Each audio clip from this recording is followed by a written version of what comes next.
National corporate funding for Frontline is provided by Earthlink.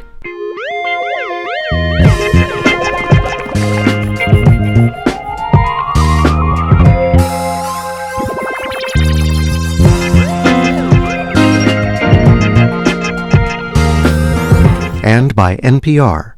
In Denver, Skopje, in Tehran, Omaha, in Istanbul, in Hong Kong, Belgrade, In Decatur. in Seattle, Beijing, in Pittsburgh, in Johannesburg. this is NPR News.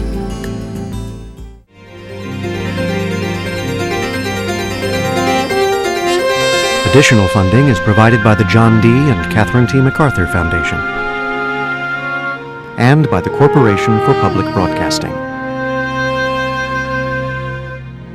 Frontline is made possible by contributions to your PBS station from viewers like you. Thank you.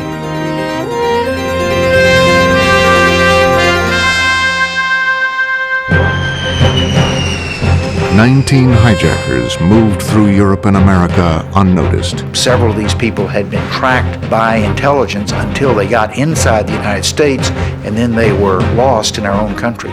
They lived next door, shopped where we shop, took classes. They blended in. How did they do it? They succeeded by commitment and cunning. We failed from complacency and poor imagination. Tonight, Frontline correspondent Hedrick Smith takes you inside the terror network.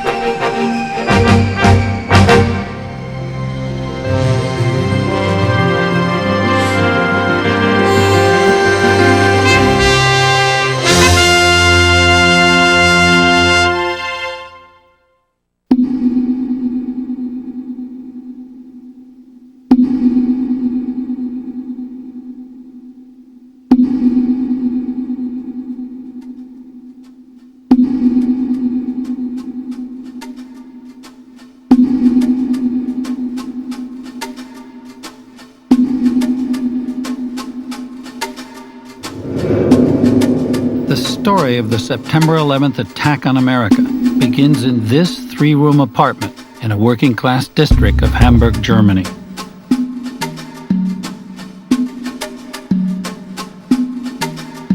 This was the hub of Osama bin Laden's Hamburg cell, the place where the key hijackers gathered and hatched their deadly plot. This was the home of the cell's ringleader, Mohammed Atta, the son of a middle-class Egyptian lawyer. He would pilot the first plane, American Airlines Flight 11, into the World Trade Center.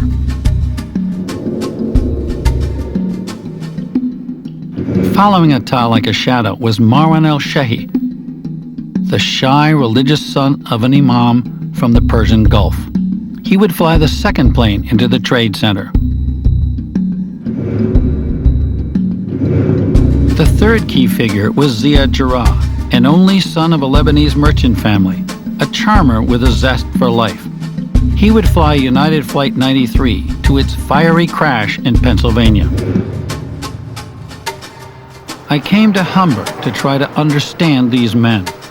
What motivated them? How did their cell operate? How did they elude all our intelligence agencies? I found a shadowy story full of passionate commitment and canny deception. A story of iron discipline, arrogant mistakes, and sheer luck.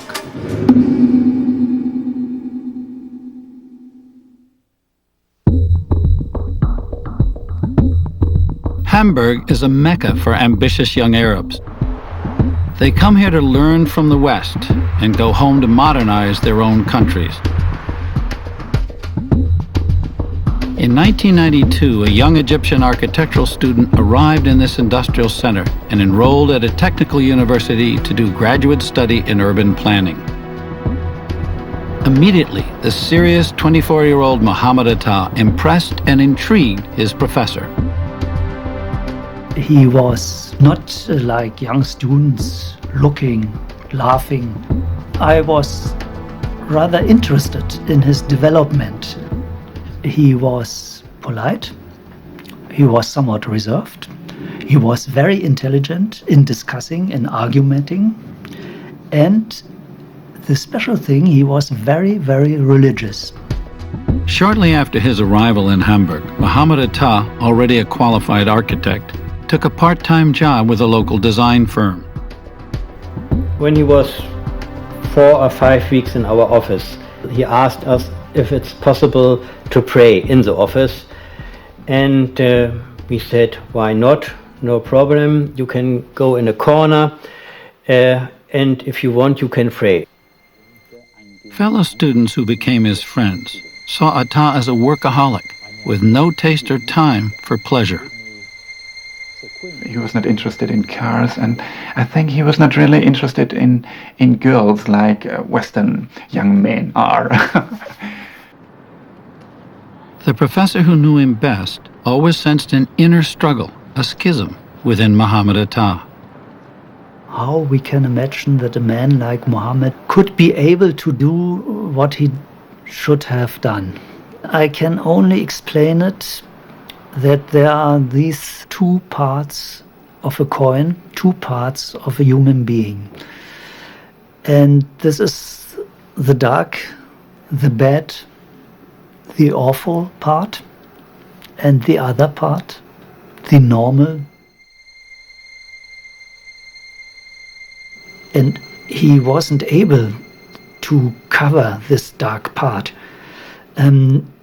He went to pray, and this gave him force to be what he was, to be two people.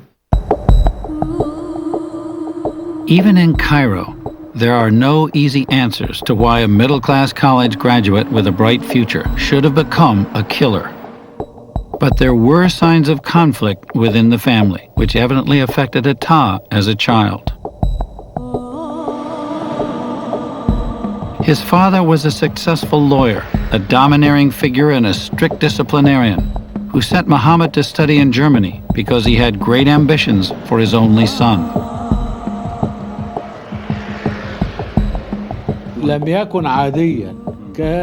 He was not ordinary. He was exceptional. He was a gentle person, very shy, unassuming, and highly sensitive. Atta's mother doted on him so much that his father considered Muhammad a mommy's boy.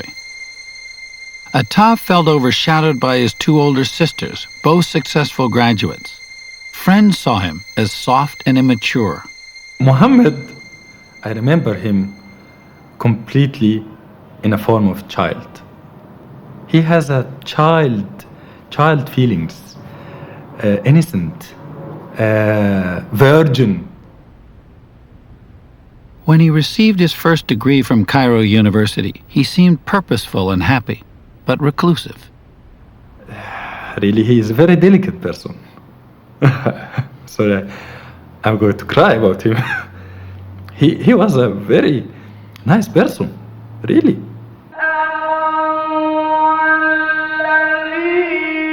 But as Atta and his generation reached their early 20s, they were exposed to the angry passions and resentments swirling through Cairo.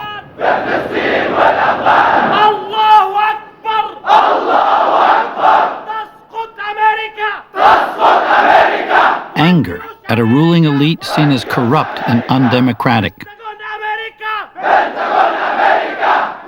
Anger too at America for supporting Egypt's rulers and being Israel's strongest ally. Atta heard echoes of this anger from his own father, which the father still voices to this day. The pulse of the Arab streets say that America is a filthy thug. America is a filthy thug who wants to hit the Islamic nations.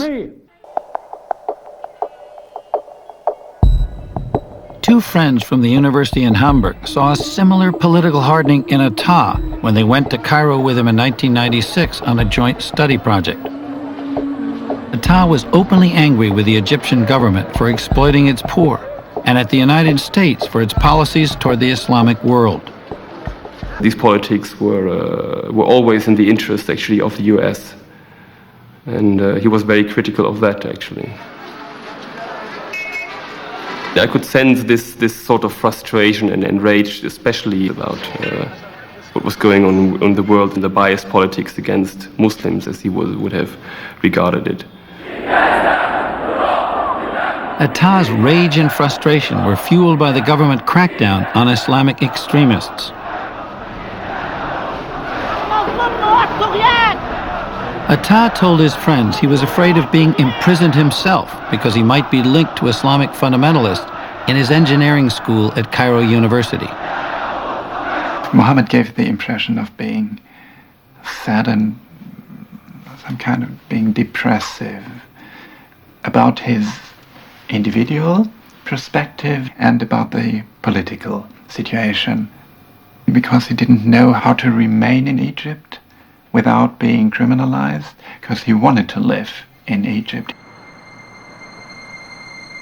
So at 28, Muhammad Attah saw himself an outsider in his own country, as a man with no future there.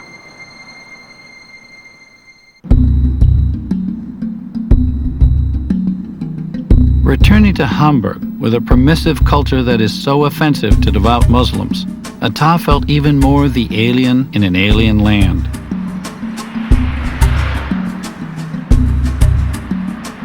He was very much an Egyptian. The German world, the European world was a strange world for him. Not for his intellect, but for his culture and for his religious beliefs. So Attah began searching for a refuge where he could express his religious views and meet Arab soulmates. He found what he was looking for in a nondescript building in a rough part of town, a place where young men from many Arab countries congregate. Only a small sign indicates the existence of the Al-Quds Mosque. Most mosques don't espouse extreme Islamic views. Sometimes these can become meeting places for radical elements. When our cameras visited the mosque, they weren't welcome. How to stay there? You have to go out. Go. A mosque is definitely not simply a place for praying. There might be small groups who are the representatives, the activists of a radical fundamentalist Islam, one with terrorist aims. And these would be the ones to seek out capable persons from among their fellow believers. Muhammad Attah grew a beard, a symbol of religious devotion and sometimes a sign of radicalization. Investigators believe Al-Quds Mosque was where Attah was radicalized, either through meeting extremists or direct recruitment by an agent of bin Laden.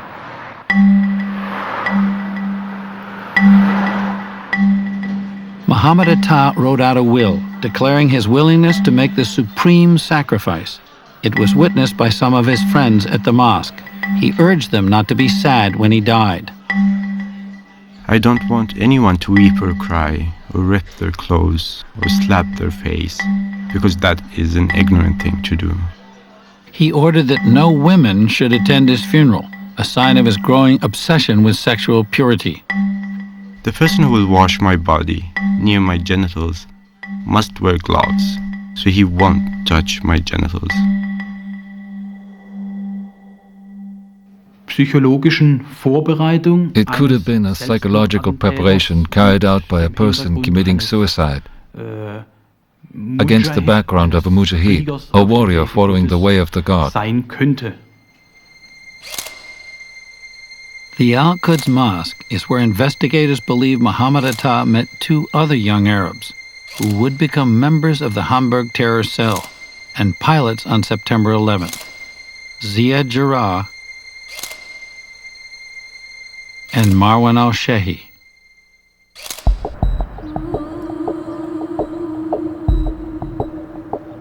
Marwan al-Shehi had come to Germany from the United Arab Emirates, known for the oil and banking wealth of Abu Dhabi and Dubai. But we know little about the pilot who was born in the poorest and most conservative emirate, Ras Al Khaimah. We do know al-Shehi was very close to his father, a local imam, whom he often followed to the mosque. He sometimes allowed the boy to make the call to prayer.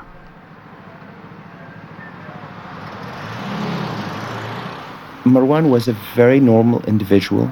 He was in his early 20s. He lost his father a year ago. And he got a scholarship to study in Germany, which paid him quite well. But after his father died, al-Shehi became estranged from his family. He was a normal individual till he went to Germany. It seems when he went to Germany, he met these radical fanatics who have a very different understanding of Islam than we do. In Hamburg, one of the young men he met was Zia Jarrah, the man who would pilot United Flight 93, which crashed in Pennsylvania. Perhaps the most unlikely terrorist of all, Jarrah remains an enigma to this day.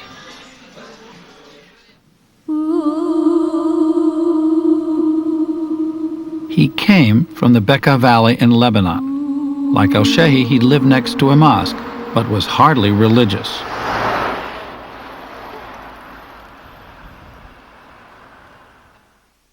His middle-class, westernized family wanted the best for their only son. So they sent him to the best schools, even though they were Catholic schools, steeped in Catholic doctrine, with instruction taught in French.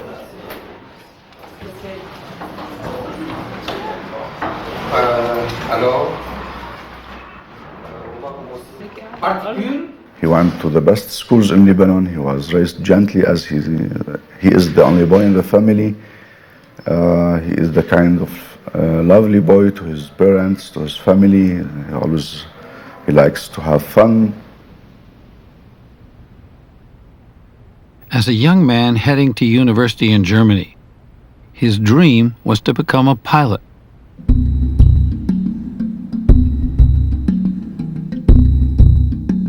Once in Hamburg, Jarrah rented a room from a German landlady in a genteel suburb.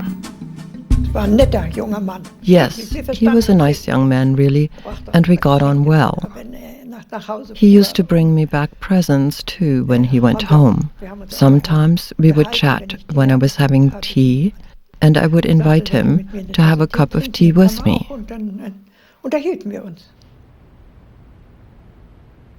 Jarrah began dating and then living with a Turkish-German girl, another secular Muslim, who was about to start medical school. He was living with his girlfriend. We loved the girl. She's very nice. She loves Ziad. And this is against radical Muslims' thinking and behavior and acceptance. According to German intelligence, Islamic fundamentalists often try to recruit young Arabs with technical education. In Hamburg, Jarrah began a college course in aircraft engineering. At first, he seemed his usual self, going out for beers with his classmates. But after a few months, his landlady noticed small changes that suggested a new commitment to Islam. She painted a portrait of his new look. You didn't notice anything at first. Later on, he kept a small prayer mat in his room, and he grew a beard, and I poked fun at him because of it. Zia Jarrah had started spending time at the Al-Quds Mosque with al-Shehi and Atta. Now their lives were about to take a radical turn. In the summer of 1997, Atta disappeared from his university for over a year. He gave only a vague explanation. He told me that he was absent because there had been problems in his family. Western intelligence has established that Atta traveled to Afghanistan, to the camps of al-Qaida. He was followed by al-Shehi and Jarrah.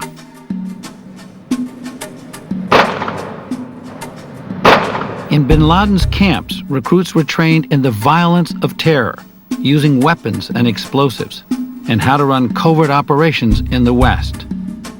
Here it's believed Muhammad Atta revealed leadership potential and was singled out for special training. It was while Atta was in the camps, Osama bin Laden made his most menacing threat against the United States. He declared all Americans to be legitimate targets of terror.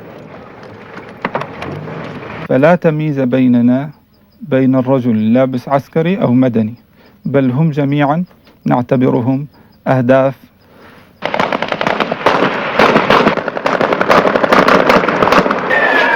Atta was also in the camps when bin Laden's men bombed 2 U.S. embassies in East Africa, killing 224 civilians, most of them African. 12 Americans died. The U.S. struck back, but failed to kill bin Laden. Emboldened, he drew even more young men to his cause.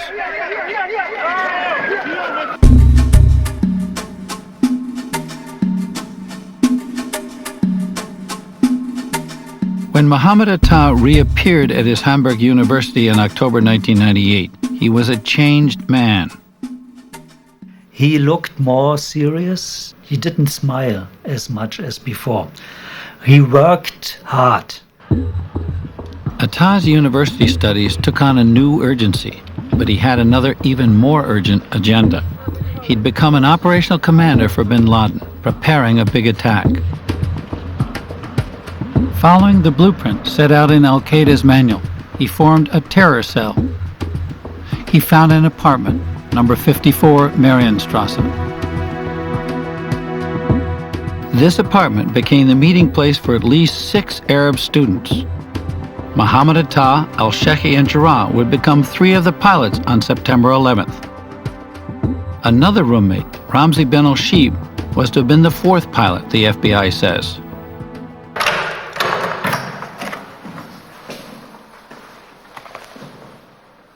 Atta's German landlord found nothing suspicious about the Arab students who lived in the apartment. They were bearded but smartly dressed. They seemed respectable. They made only one request, for high-speed phone lines for their 2 computers. We have no problems. We got the rent perfectly. We have no problems with the guys. That winter, German intelligence missed an opportunity to detect the cell and spot their plot.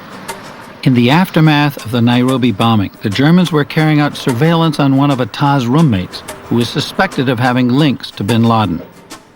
The activities at the Marienstrasse apartment could have yielded valuable clues about the Hamburg cell's plans.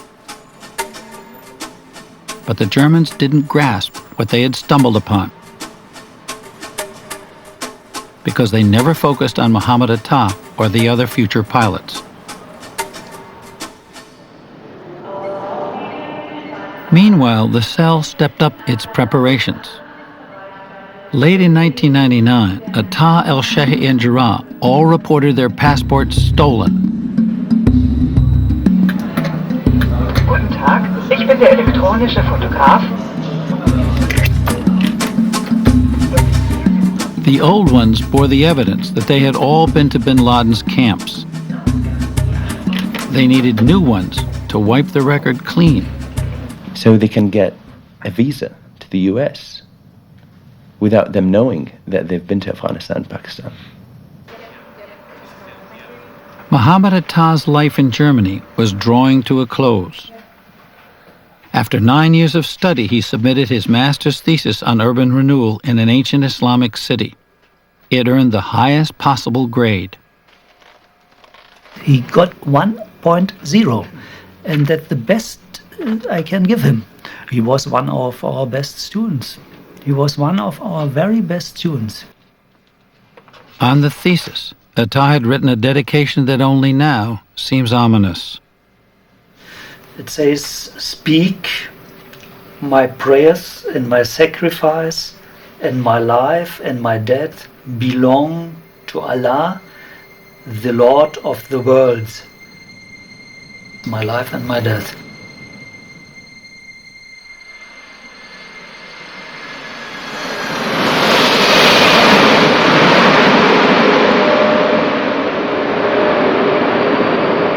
In the summer of 2000, the men who would pilot 3 of the hijacked planes arrived separately in America on tourist visas from Berlin.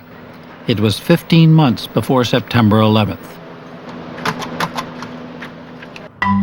They quickly made their way to sunny Florida to capitalize on the good weather to learn how to fly as fast as possible.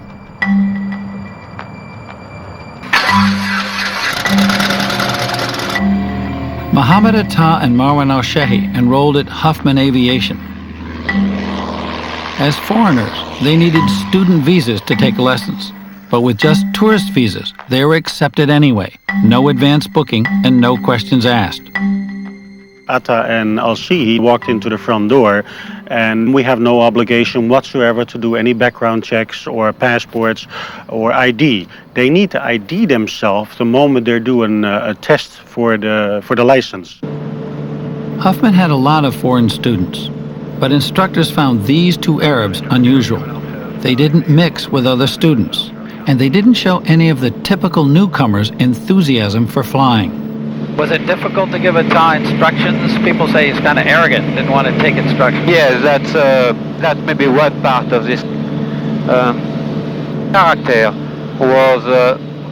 He wasn't very patient with instruction.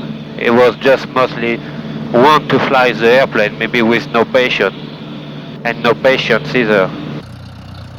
Several of Atta's fellow students considered him prickly and aloof. And what struck me particularly about Muhammad Atta was his eyes. They were immovable, they were extremely cold, and that never wavered. I can remember Atta very well striding towards the aircraft as though it was a means to an end, rather than a pleasure or enjoyment, something you've always wanted to do. That wasn't there. That sparkle just was not there. One day, Anne Greaves was struck by bizarre celebrations coming from the computer room, where the two men had been on the internet.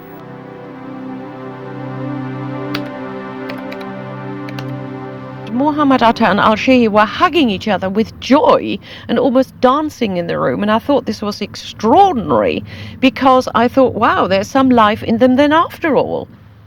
It must have been sometime towards the middle end of October. On October 12th, the USS Cole, an American destroyer, had been attacked by al-Qaeda suicide bombers off Yemen. 17 U.S. seamen were killed. In Afghanistan, bin Laden celebrated. And so, apparently, did Atta and al-Shehi. But they also had cause to worry. That fall, Atta and Jarrah tried to enroll another member of the Hamburg cell in flight school. He was living in the Marienstrasse apartment.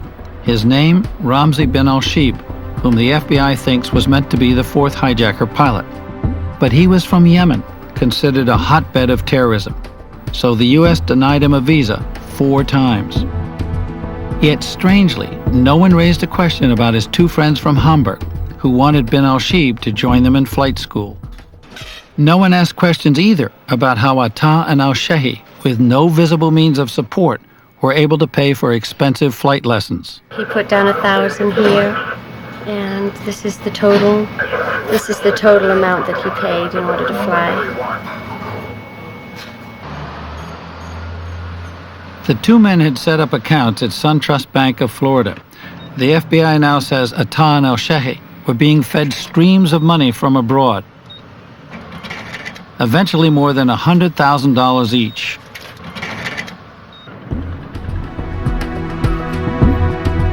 Most of the money was coming from Dubai, one of the world's busiest and most anonymous banking centers. The bank transfers were broken up into smaller amounts to avoid triggering alarms in the international banking system. Investigators believe the money was coming from this man, Mustafa Ahmed al-Hassawi, suspected of being bin Laden's main paymaster. We asked the Senate Intelligence Committee chairman, shouldn't questions have been raised about the bank transfers? The answer is yes, but let's put this in perspective. The September 11th event is estimated to have cost about $500,000.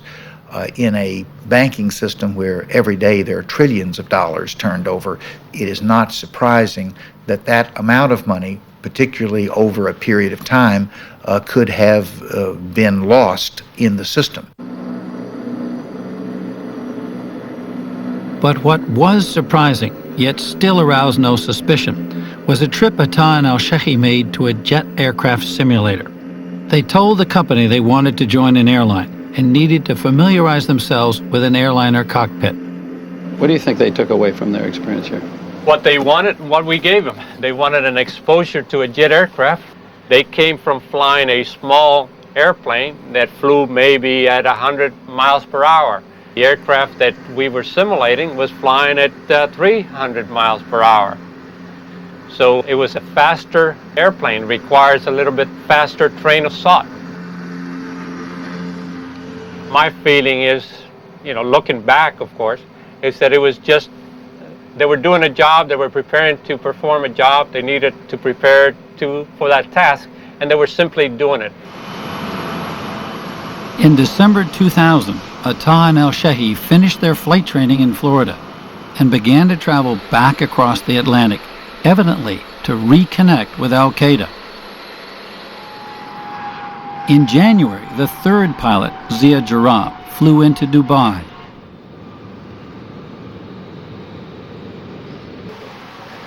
Under questioning, Jarrah told local authorities that for 2 months he had been in Pakistan and, they presumed, in Afghanistan, in bin Laden's camps. Jarrah said he was a pilot headed back to the United States. He had a valid U.S. visa, and so Dubai let him go. Dubai authorities say they informed the U.S., but the CIA says the U.S. was not told about this trip until after September 11th. Jarrah then went to Beirut for a family wedding. His parents knew he'd been to America learning how to fly, but didn't know he was a follower of bin Laden. He was behaving in a very modern way, dancing, socializing with everybody in the party. He has a lot of friends, and everything was normal and okay. He doesn't have any sign or signal that you might think about it, that he changed his way of behavior or his thinking even. Mohammed Atta, too, slipped through the fingers of American immigration that January when he came back to Miami from a trip to Spain. An alert immigration officer saw that his tourist visa had expired and that he'd violated its terms by taking flight lessons. He was held for questioning. How much time have you spent in the United States? But Atta knew how the system worked, and he talked them into granting him an extension for 8 months. The fact that Atta was able to get a visa in the first place and then to abuse it by leaving the country and coming back even though it had expired is an indication of the atrocious way in which our INS operates. Safely back in America, Atta and his lieutenants moved to the beachfront towns north of Miami. And the second wave of the hijack team began to arrive from Saudi Arabia. These Saudi foot soldiers, in the lingo of the FBI, were hand-picked martyrs to the cause, trained in Al-Qaeda's camps. They were conservative young Muslims who spoke little English. They were invisible to U.S. intelligence. The 19 hijackers were clean. They weren't criminals. There were no significant warning signs in their backgrounds that would have focused law enforcement or the immigration people on them specifically. And even if one or two of them had been focused on significantly, again, in checking them out, you would have found nothing. So, you had really nothing to go on. And so they're here. They blended unobtrusively into the ethnic mix of South Florida and began to operate by Al-Qaeda's manual. It says, keep fit for the mission, and so they worked out in local gyms. When one of the pilots, Ziad Jarrah, applied for gym membership, he said he would need it only until September. He told master trainer Bert Rodriguez he wanted personal lessons in martial arts. I use this finger. The course that he wanted to train is called Close Quarter Aggressive and Defensive Tactics. It entails everything from grappling to choking to striking to knives to guns. This is what he wanted to learn.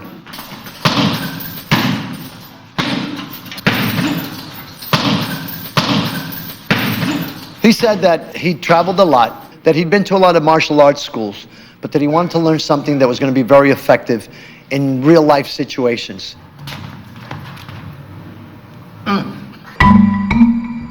Muhammad Atta was constantly on the move. His job was to coach the hijackers in how to blend into America. Don't pray in public. Shave your beard.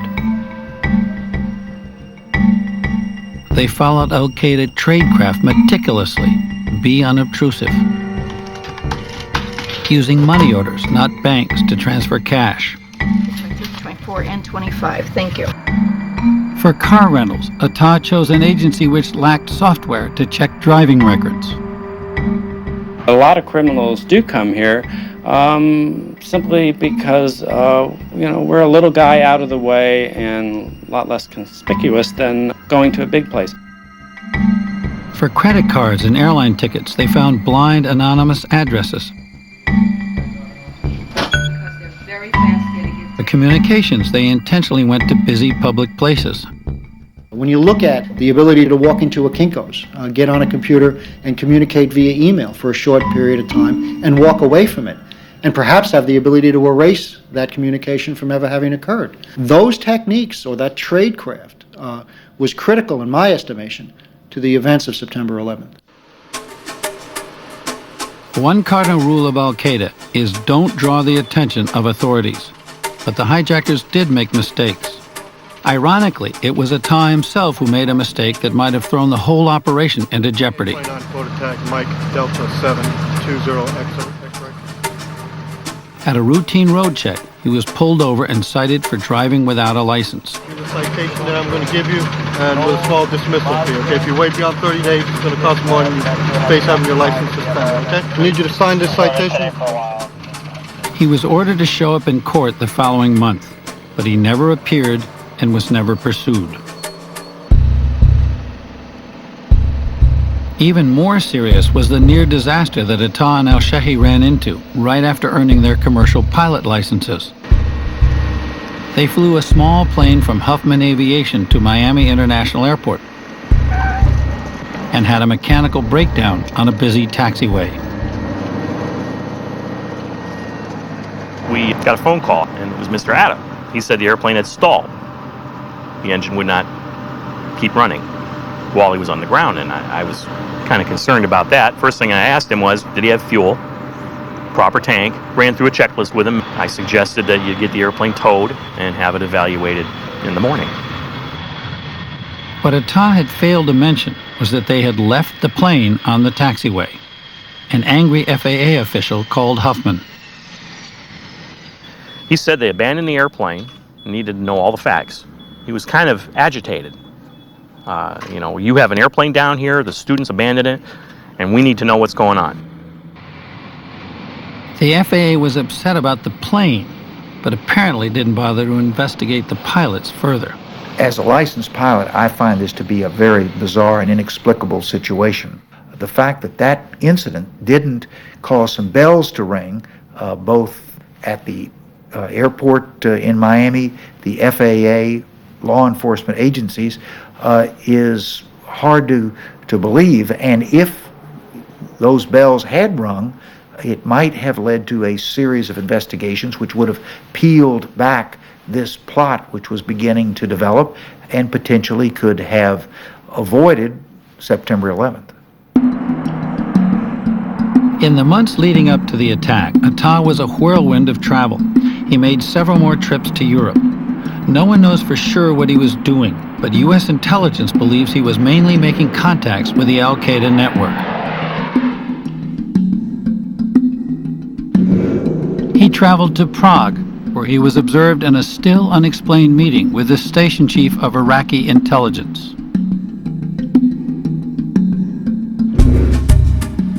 On another trip to Madrid, the FBI believes Atta made contact with a major al-Qaeda cell that investigators have now linked to Atta's U.S. operations.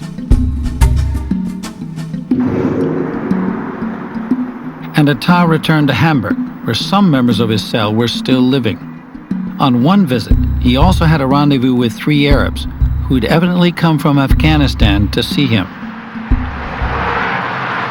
In southern Germany, the three Arabs had hired a local taxi driver and asked him to take them 400 miles north to Hamburg. The driver began chatting with the men. They passed a road accident where people lay injured, and the man in the front seat said that he'd seen plenty of dead bodies in Afghanistan.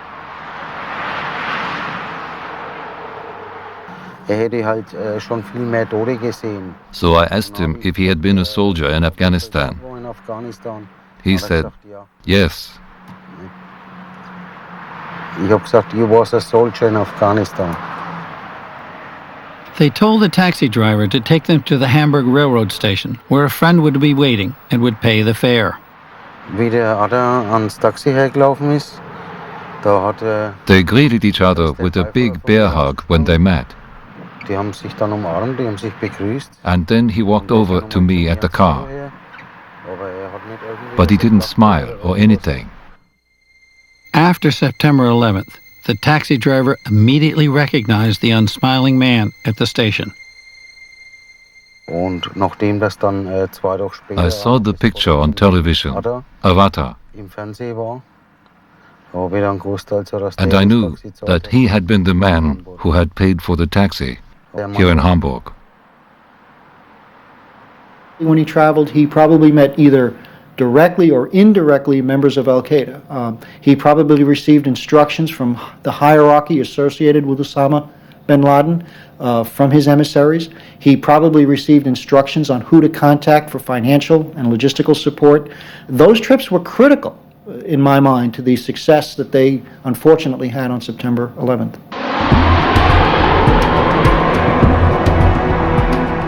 On July 4th, 2 Saudi members of the hijacking team flew into Newark from abroad. They'd previously been training on the West Coast. They joined other Saudis who had rented an apartment above a mini-mart in the poor part of Paterson, New Jersey.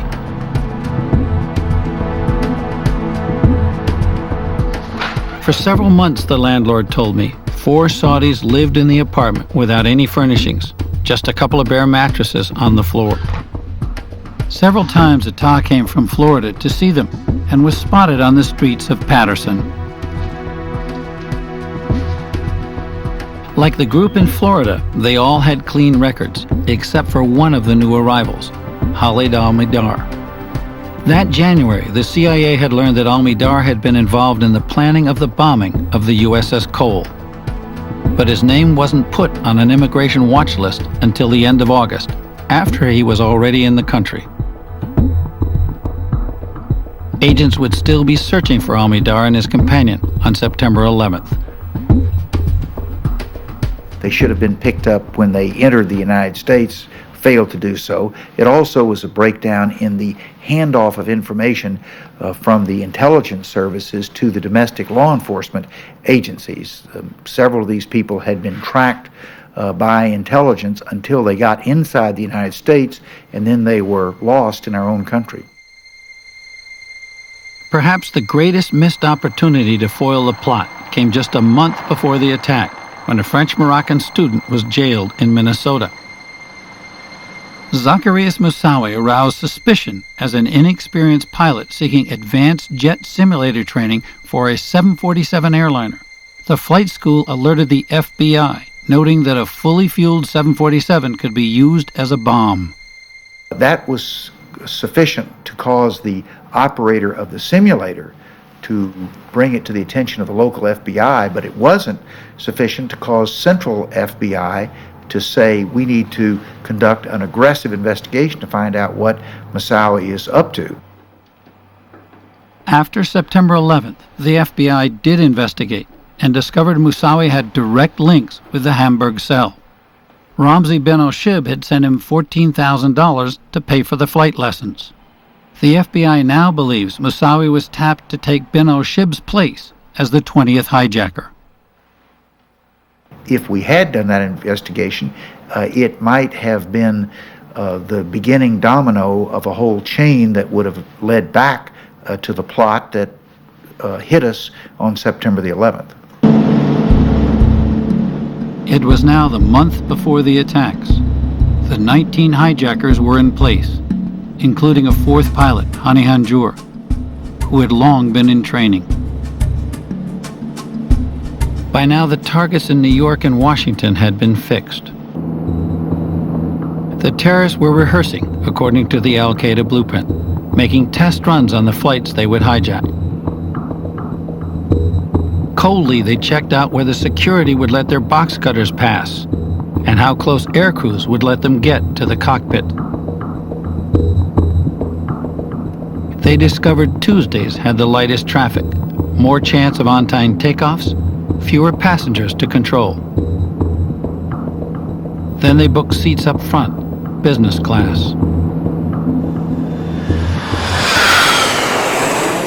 2 days before the attacks, Boston's Logan Airport. Mohammed Atta was watching American Airlines Flight 11 prepare for departure. A passenger on that flight considered his behavior suspicious. He walked very aggressively with his head held very high, looking around. When I was actually boarding the airplane, he was standing at the gate counter, writing in a card. Really, the only thing he could see of the airplane was the pilots and the front of the airplane. And I thought to myself, this is very strange. And I was actually afraid.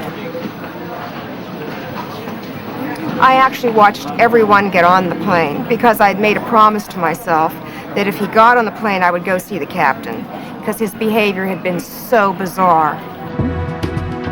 The terror operation was in its final 24 hours. In the United Arab Emirates, bin Laden's mysterious money man appeared again, this time to collect cash sent back from America, $5,000 each from Mohammed Atta and 2 other hijackers. They were obeying al-Qaeda's rules, returning money to finance future missions. The transfers were received by Mustafa Ahmed. The next day, he disappears to Pakistan.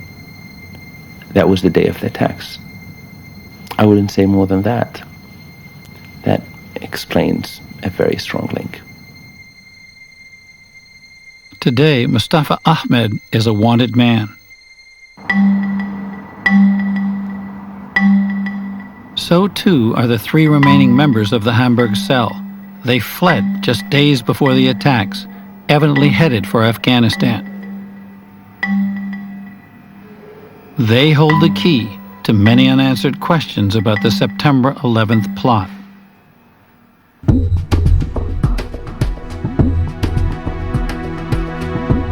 On the eve of the attack, Mohammed Atta and a young Saudi hijacker drove to Portland, Maine, where they would begin their flight the next day. They checked into the Comfort Inn.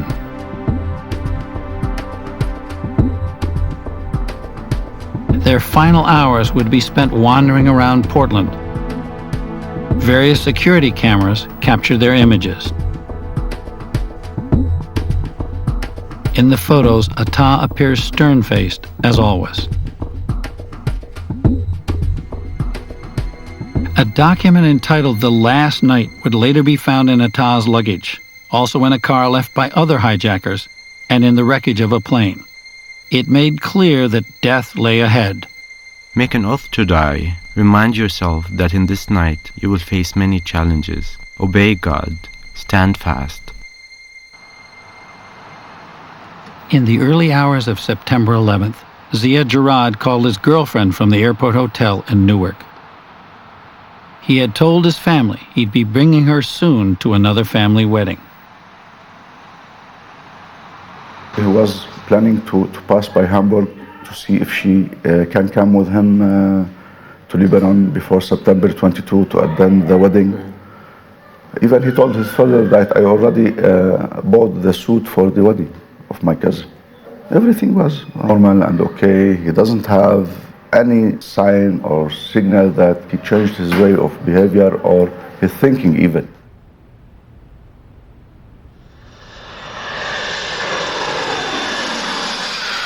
In Portland, Maine, Atta and his companion caught a short flight to Boston. In these last pictures, the men show no sign of what lay ahead.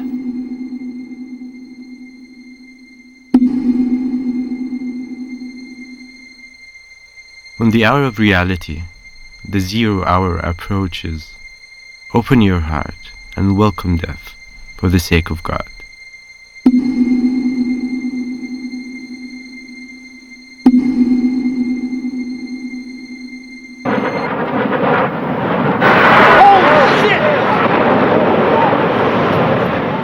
For Muhammad Atta, the 0 hour came at 8:45.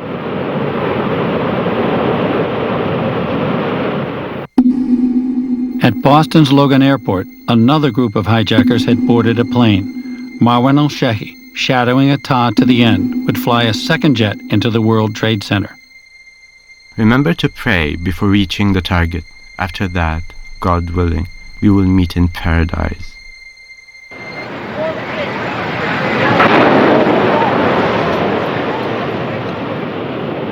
It was 9:05.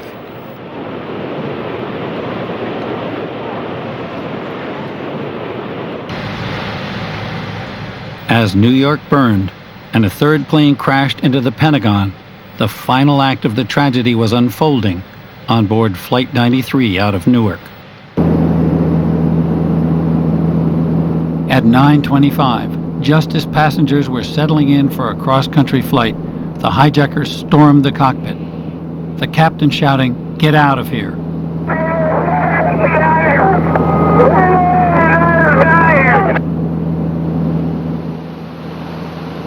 A few minutes later, air traffic control heard another voice on the intercom, thought to be Ziad Jarrah's. Here's the captain. I would like to order to remain seated. We are on the board and we are going back to the airport and we have our demand, so please remain quiet. Air traffic control asked other planes if they too had heard Jarrah's threat.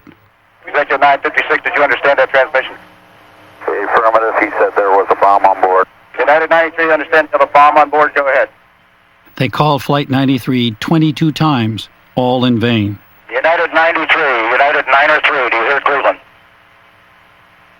United 93, United 93, Cleveland. United 93, do you still hear Cleveland?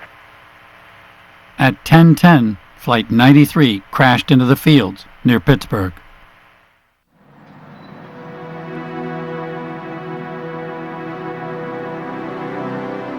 The enduring shock of September 11th is that we did not understand the world we live in. Understand that educated young men with bright futures would burn with such hatred that they would die to destroy us. They succeeded by commitment and cunning. We failed from complacency and poor imagination. They caught us by surprise because we did not dream this could happen here. We can only hope that part of what lies buried beneath the ashes at Ground Zero are America's illusions.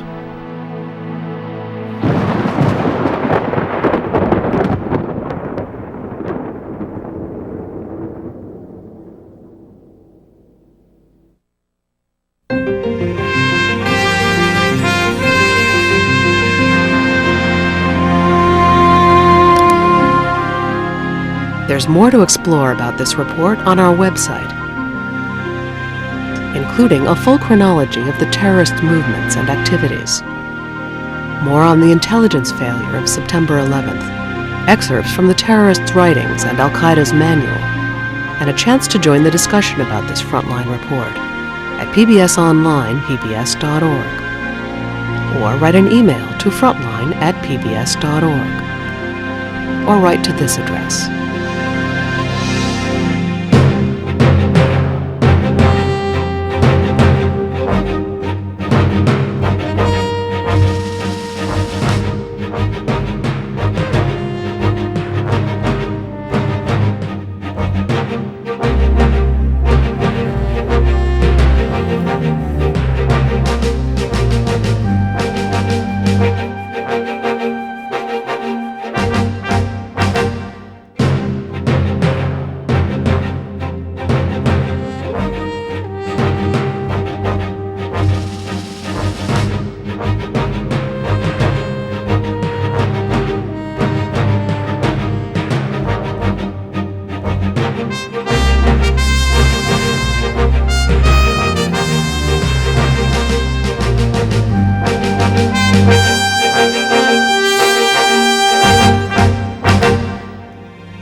National corporate funding for Frontline is provided by NPR.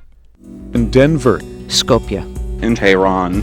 Omaha. In Istanbul. In Hong Kong. Belgrade. In Decatur. In Seattle. Beijing. In Pittsburgh. In Johannesburg. This is NPR News. And by Earthlink.